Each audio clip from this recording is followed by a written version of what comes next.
Alright, so y'all ready for this? We talked about doing some bows. So I'm going to go into Somerset's The Coloring Studio. And I have already begun.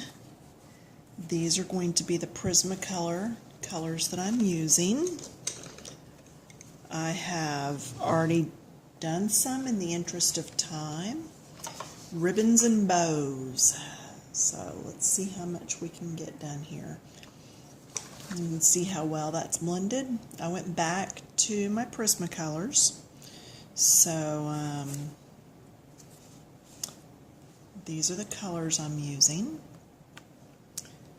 And I always hold them light to dark, or I do as much as I can, because that way when I grab one, I already know that it's the right one in order. So I've done the lights on all these. And see, like where this is bowed out, I did that light, but then this is dark. Okay, I can't let you zoom in that far and see what I'm doing. I'm sorry.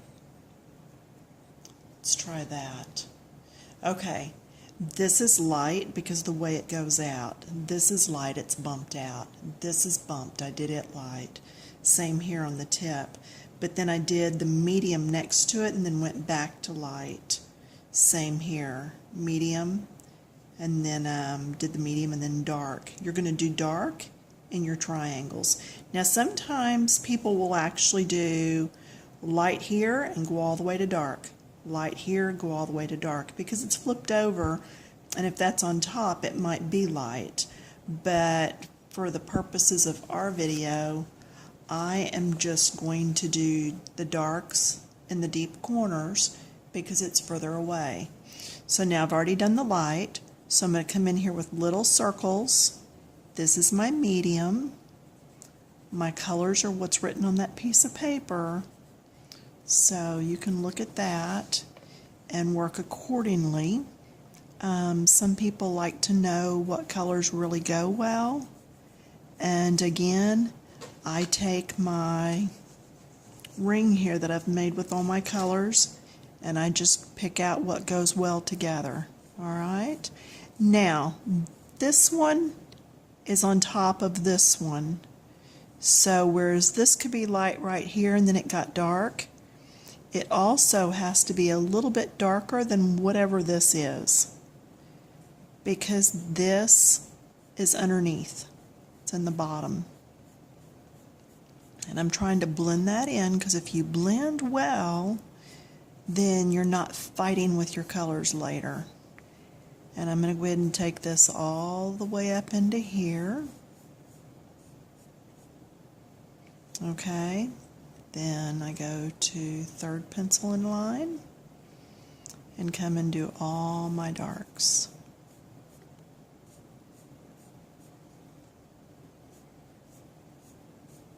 There are just so many different types of bows that I just went through several books and tried to grab things. Now I always go back to the lighter color for blending. So between these two colors, this one's the lighter. But so I went through the books and just tried to find several different kinds of bows. Down a color, because I'm going to come in and do the next lighter. And this is, like I said, this is the Somerset book. Blend that. Blend this.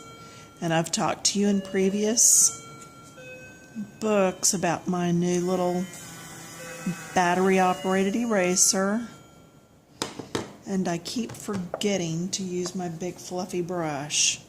Go to the Dollar Tree and just grab you a brush that you can sweep the stuff off with, the little bits, because if you brush it, you're liable to smear it across your page. So there is that, and that was from the Coloring Studio. Love this book, did a review on it, very nice thick pages. Let's see what's next. Love this book too. Christmas is my favorite holiday, even over my birthday. That's right. Okay, is that the first one? It is. We have all these colors. Yes, all the things, as my daughter would say, all the things to all the people in all the places. Okay, let's start with the blue. I have already completed some of this, and I should, in theory, be able to get you closer on this one. Okay. I have gotten a little bit better at how this camera works. Now it came down the side, so it's darker, even though it's right next to a light, because it went straight down, it's going to have a shadow. I've already done my light right here, where the light's coming down and hitting it, but then this overlaps, so this has to be a little bit darker. So we come in here with our darker.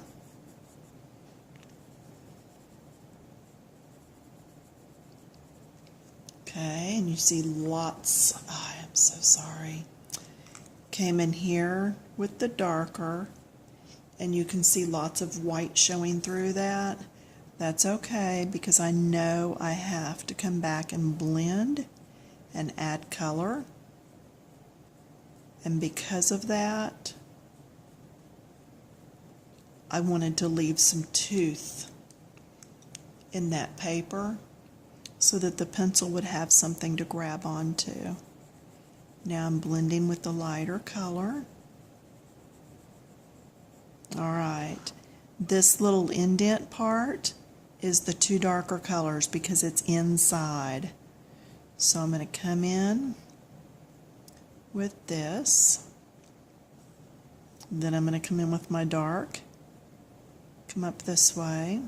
Come back with the first color and blend. And I just realized right there that's not blended the best. I can see a line. So I will come in here and just do little circles and work part of that line out. See, it's almost gone now. Okay, I've already done these in the light.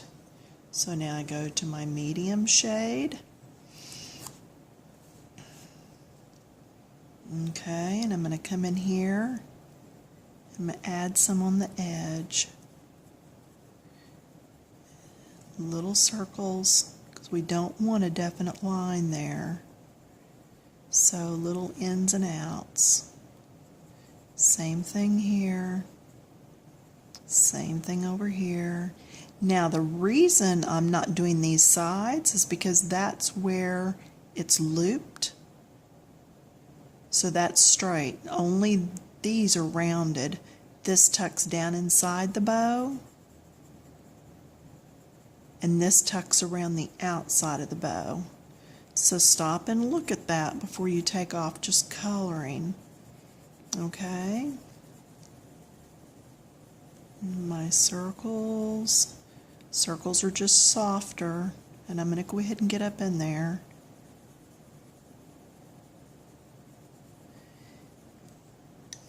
And come back with the first color. Blend all this out. See how that just blends? Now a lot of people swear by those colorless blenders with Prismacolor. That's fine. If you need it, use it. I just like doing this because it's adding more color into those valleys. We've talked about how paper has tooth and it's got the valleys. I'm just putting more color on it instead of just squashing stuff down in there. And I do like to put more color on the page. Okay, going to my dark, because this is going to have some dark on it. Okay, now to my medium to blend these two, because the medium is the lighter of those two.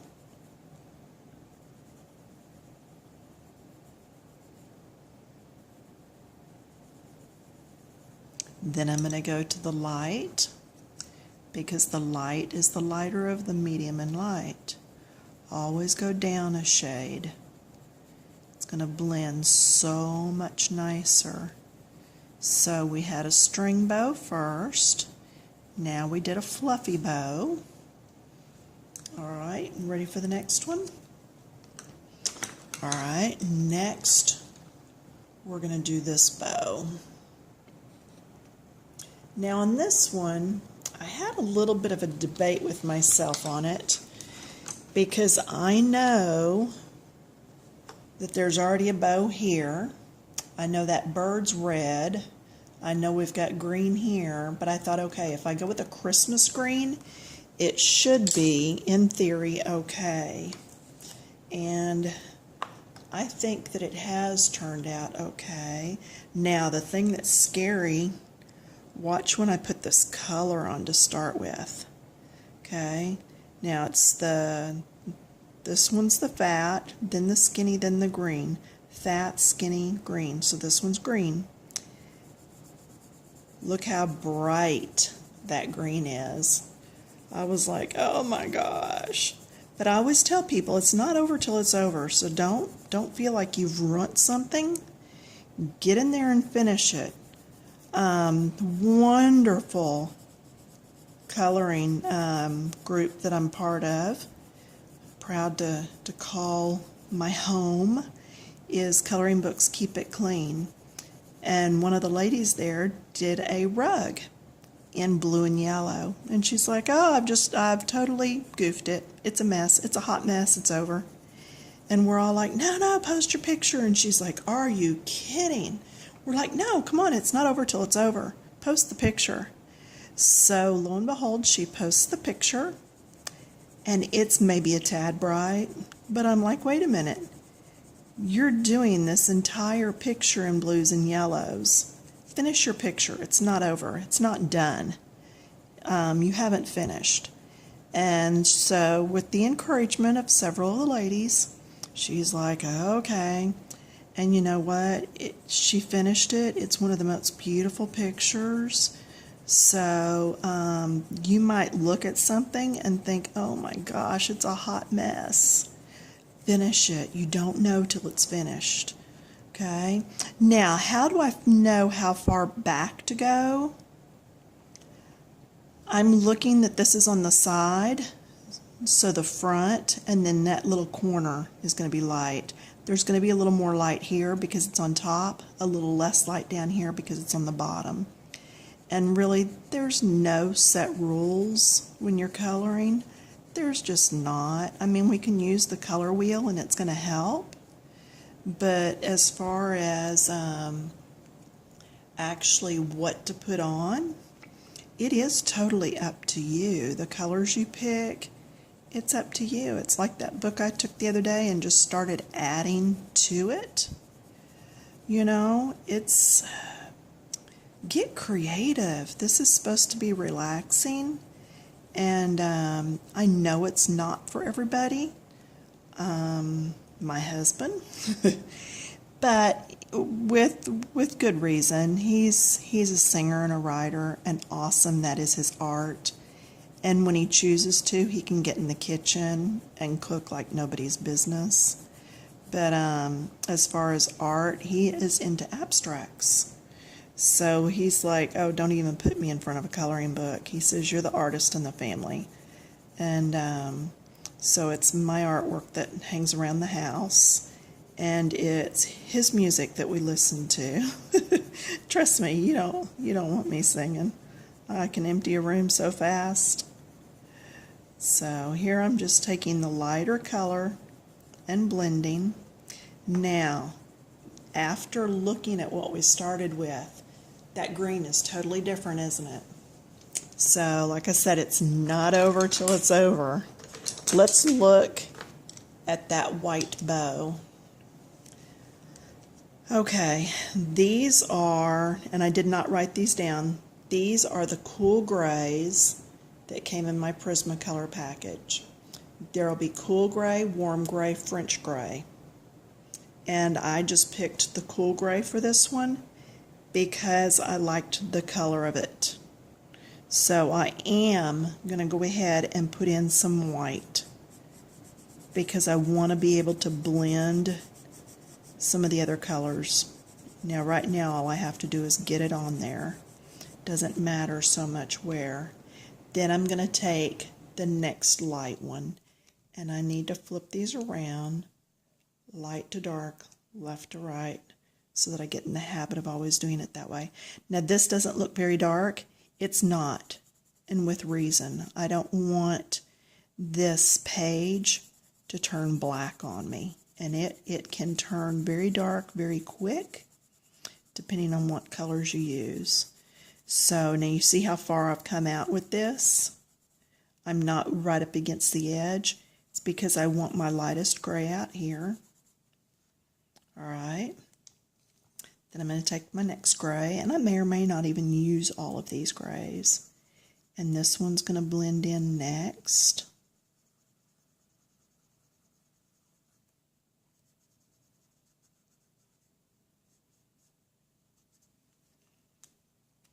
And then here's my next one. And again, this may be the last one I use. I may not go with that dark, dark.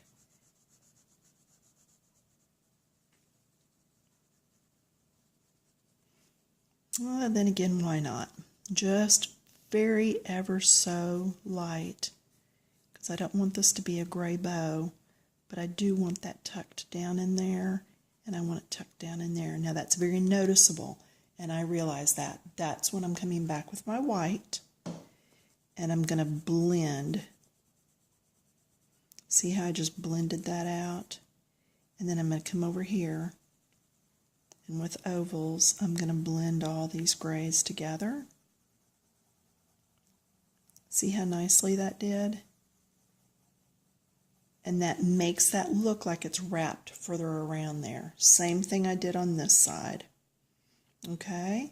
I also did the recess right there. And I have a little bit of green in there. Let me get that green off of there.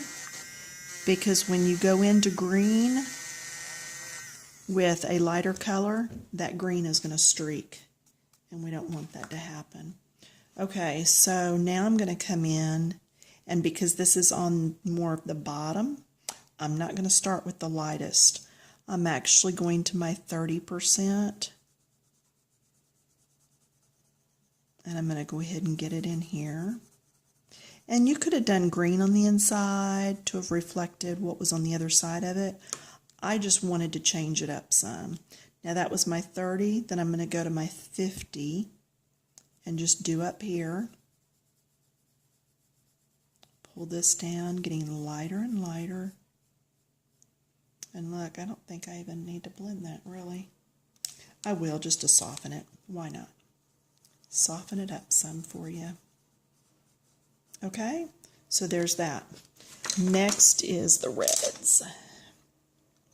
Awesome, awesome reds. And a purple. Yep, remember, purple is shadows. I've been teaching that on my videos. So the lightest of these reds, which is my poppy red, is going to go right here. That's where the sun or the light is going to hit it the most. It's the broadest, most straightforward area on the ribbon. And then right here.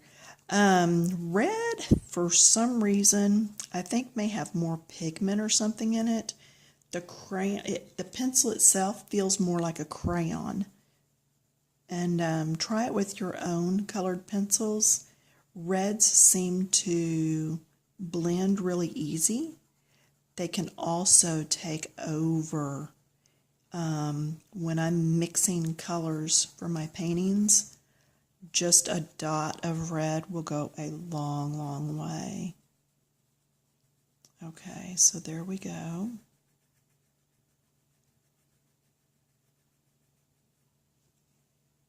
And then I'm going to get back in this back area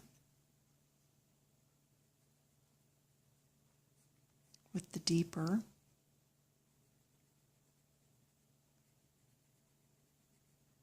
Now that went on pretty easy.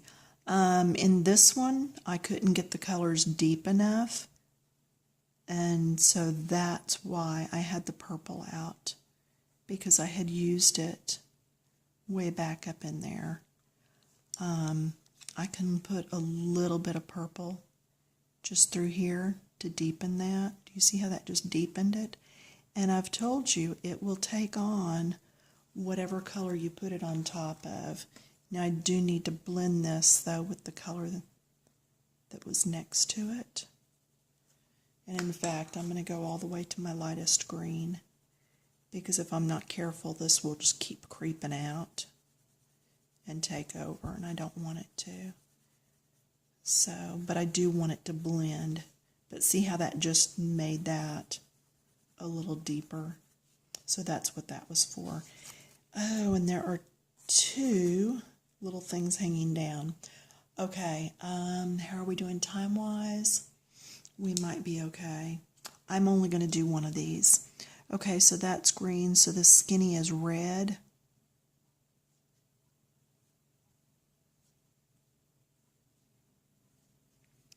All right, maybe just as fast to do all of them as to do one. Then the darker. And I'm not going to do the darkest at the bottom because there's still some light hitting down there. But I will do the darkest up here at the top because it's tucked under the edge of that bow. All right. Then, let's see what's left on here that I was going to do. I was going to do another kind of bow. We're going to skip the rest of that because you're going to do the rest of that the same way. Now this, I don't think I really have time to do, but I am going to talk about it. When you see a little reverse like this, in fact, you'd put the light on top, or a medium on top rather, and then the dark down here. Just kind of blend that around some. Same thing here. In fact, I am going to pause. I'm going to stop this. We're going to do an involved bow on another video because I don't want to rush through this. This is a very involved bow, and I want you to see how to do all the color changes. So hang on and we'll do another video, part 2.